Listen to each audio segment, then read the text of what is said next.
31 de julio, hoy celebramos la memoria de San Ignacio de Loyola. San Ignacio nació en el año 1491 en el castillo de Loyola, al norte de España. Su padre, Bertrán de Loyola, y su madre, María Sáenz, de familias muy distinguidas, tuvieron 11 hijos, 8 varones y 3 mujeres. El más joven de todos fue Ignacio. El nombre que le pusieron en el bautizo fue Íñigo. Entró a la carrera militar, pero en el año 1521, a la edad de 30 años, siendo ya capitán, fue gravemente herido mientras defendía el castillo de Pamplona. Al ser herido su jefe, la guarnición del castillo capituló ante el ejército francés. Los vencedores lo enviaron a su castillo de Loyola a que fuera tratado de su herida.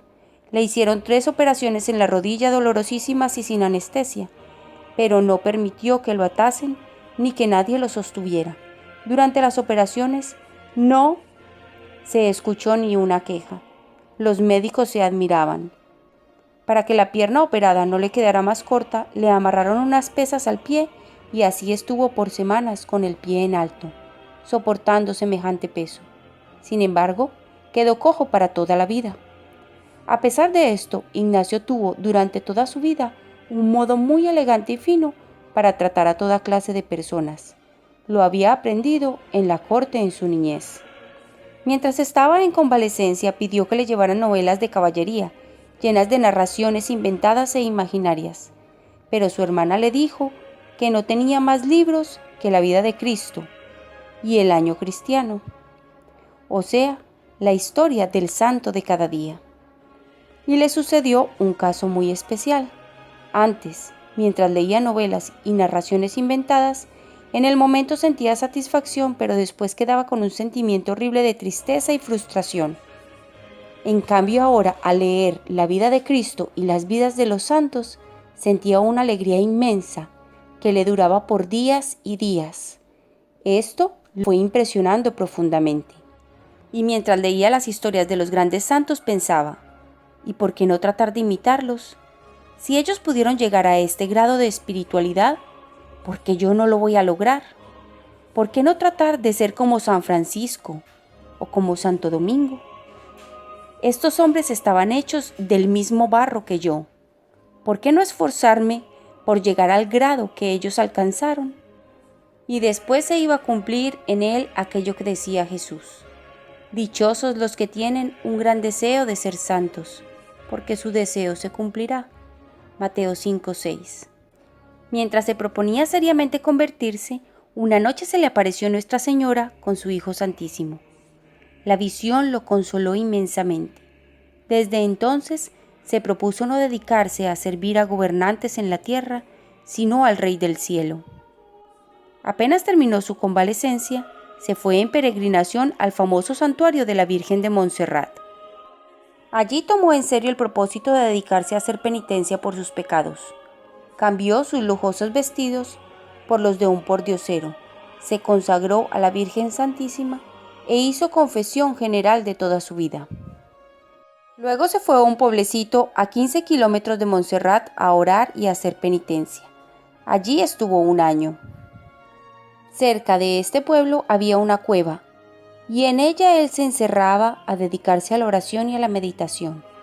Allá se le ocurrió la idea de los ejercicios espirituales que tanto bien iban a hacer a toda la humanidad. Después de unos días en los cuales sentía mucho gozo y consuelo en la oración, empezó a sentir aburrimiento y cansancio por todo lo que fuera espiritual. A esta crisis de desgano la llaman los sabios la noche oscura del alma. Es un estado dificultuoso que cada uno tiene que pasar para convencerse de que los consuelos que siente en la oración no se los merece, sino que son un regalo gratuito de Dios. Luego le llegó otra enfermedad espiritual muy fastidiosa, los escrúpulos.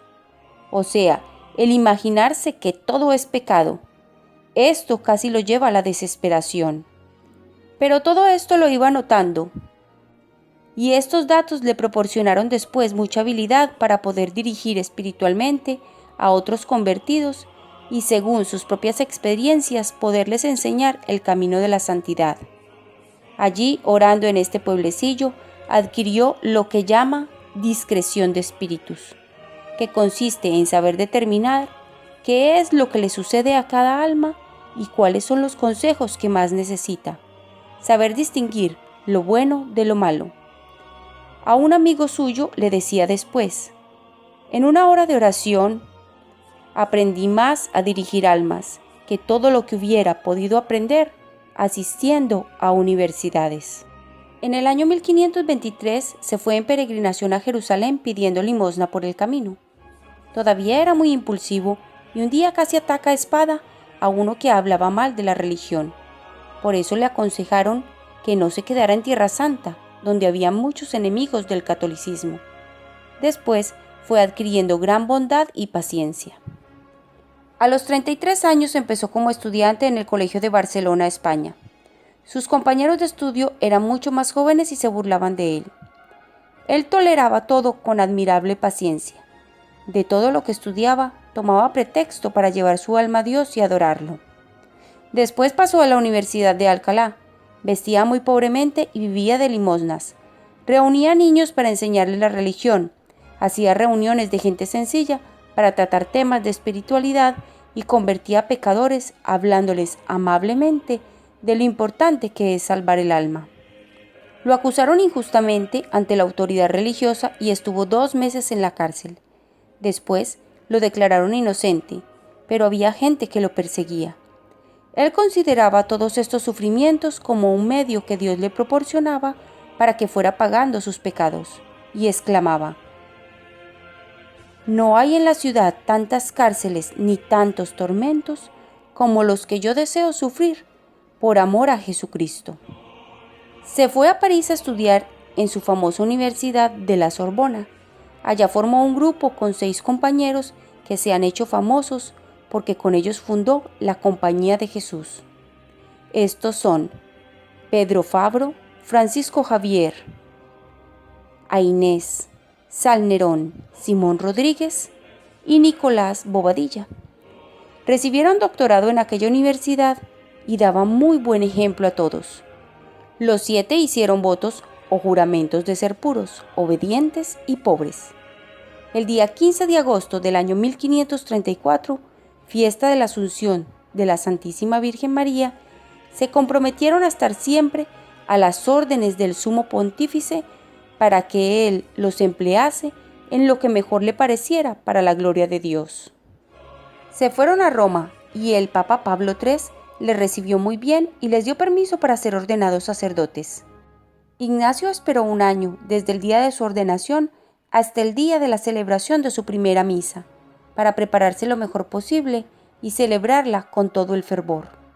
San Ignacio se dedicó en Roma a predicar ejercicios espirituales y a catequizar el pueblo. Sus compañeros se dedicaron a dictar clases en universidades y colegios y a dar conferencias espirituales a toda clase de personas. Se propusieron como principal oficio enseñar la religión a la gente. En el año 1540, el Papa Pablo III aprobó su comunidad llamada Compañía de Jesús o Jesuitas. El superior general de la nueva comunidad fue San Ignacio hasta el día de su muerte.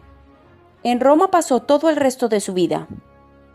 Era tanto el deseo que tenía de salvar almas que exaltaba: estaría dispuesto a perder todo lo que tengo y hasta que se acabara mi comunidad con tal de salvar el alma de un pecador.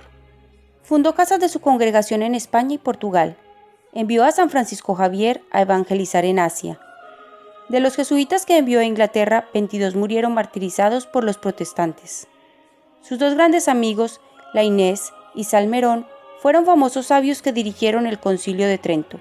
A San Pedro Casino lo envió a Alemania y este santo llegó a ser el más célebre catequista en el país.